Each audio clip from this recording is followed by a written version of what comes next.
শিশু বা উন্মাদ ব্যক্তির আত্মহত্যায় যদি কোনো ব্যক্তি সহায়তা করে বা প্ররোচনা দান করেন, সেক্ষেত্রে দণ্ডবিধির কত ধারায় বিধান অনুযায়ী শাস্তির কথা উল্লেখ করা হয়েছে চলুন দেখি। আমি আপনাদের সাথে আছি অ্যাডভোকেট নূপুর আক্তার। 1860 সালের দণ্ডবিধির 305 ধারায় উল্লেখ করা হয়েছে শিশু বা উন্মাদ ব্যক্তির আত্মহত্যায় সহায়তা দানকারী বা প্ররোচনা দানকারীর শাস্তির কথা। যদি কোনো ব্যক্তি 18 বছরের কম বয়স্ক,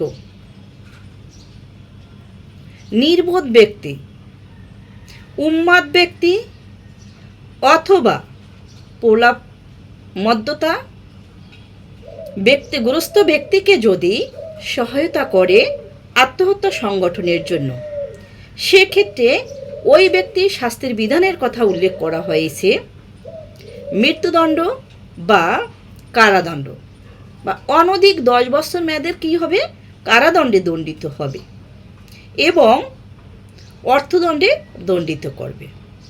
আপনারা এই শাস্তির বিধানগুলো একটু খেয়াল করবেন। মৃত্যুদণ্ড,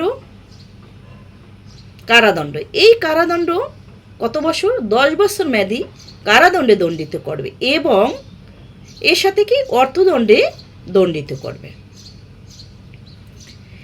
এই ক্ষেত্রে এমসিকিউর ক্ষেত্রে আসে যে শিশু বলতে কত বছরের বয়স্ককে বোঝানো হয়েছে 305 ধারায়।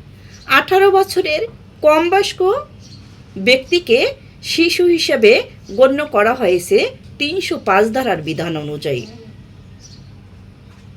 আমরা উন্মাদ ব্যক্তি বলতে বুঝি যিনি নির্বোধ, কোনো কিছু বুঝে না, তার বোঝার ক্ষমতা নেই, ওই ব্যক্তিকেও যদি আত্মহত্যায় সহায়তা করেন, সেক্ষেত্রে একই শাস্তির বিধানের কথা উল্লেখ করা হয়েছে।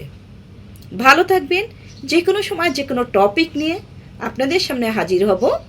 আল্লাহ হাফেজ। আসসালামু আলাইকুম।